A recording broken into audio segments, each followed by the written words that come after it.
Bonjour et bienvenue dans ce troisième épisode du programme Apprendre autrement, un accompagnement conçu pour aider les enseignants et les parents qui font l'école à la maison à mieux comprendre et accompagner les élèves neuroatypiques. Je suis Julie, enseignante avec 20 ans d'expérience en cours particulier auprès d'élèves neuroatypiques et je vous parle aussi en tant que personne concernée puisque je suis moi-même TDAH, TSA et multidys. Aujourd'hui, nous allons parler du trouble du spectre autistique, TSA, qui est souvent mal compris. Ce n'est pas une maladie, ni un trouble du comportement, mais un fonctionnement neurologique qui influence notre manière de percevoir le monde, d'interagir et d'apprendre. Les personnes autistes perçoivent et traitent les informations de manière différente. L'environnement sensoriel peut être une source de surcharge intense. Par exemple, nous pouvons être extrêmement sensibles au bruit, aux lumières vives, aux textures des vêtements ou même aux odeurs. A l'inverse, certaines personnes autistes ont une hyposensibilité qui les pousse à rechercher davantage de stimulation sensorielle. La manière dont nous traitons l'information est également particulière. Beaucoup d'entre nous ont une pensée en détail, ce qui signifie que nous percevons une multitude d'informations à la fois, sans forcément en capter la hiérarchie implicite. Cela peut être une force dans certains domaines, nécessitant de la précision, mais cela peut aussi rendre difficile le tri des informations et provoquer une surcharge cognitive. Tout cela entraîne des besoins spécifiques en milieu scolaire. En classe, plusieurs aspects peuvent poser des défis aux élèves autistes. Tout d'abord, l'environnement sensoriel joue un rôle crucial. Un bruit constant, une lumière agressive ou un changement soudain dans l'organisation de la salle peuvent être une source de stress intense. Les interactions sociales sont un autre défi. Les règles implicites de la communication peuvent être floues pour nous.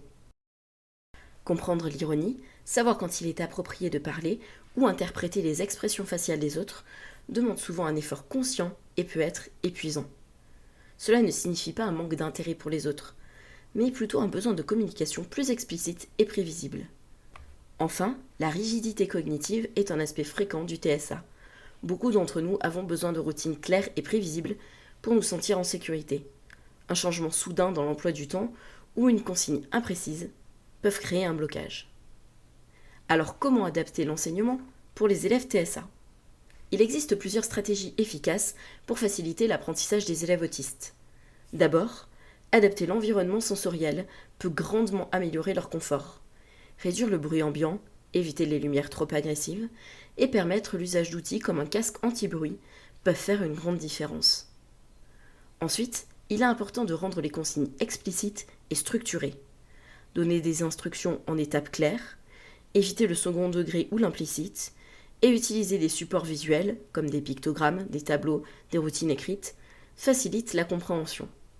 Enfin, respecter les besoins en prévisibilité et en routine permet de limiter l'anxiété. Lorsqu'un changement est inévitable, l'annoncer à l'avance et donner des repères clairs sur ce qu'il va se passer permet d'éviter une surcharge émotionnelle. En conclusion, mieux comprendre le TSA, c'est accepter que nous n'avons pas tous la même manière de percevoir et d'interagir avec le monde. Un environnement prévisible, sensoriellement adapté et des interactions claires peuvent permettre aux élèves autistes de développer pleinement leurs compétences et d'apprendre dans un cadre serein. Si vous faites partie des 2% qui ont suivi cet épisode jusqu'à la fin, tout d'abord un grand merci. Ensuite, dites-moi en commentaire, quelle adaptation vous semble la plus facile à mettre en place dans votre classe ou à la maison ?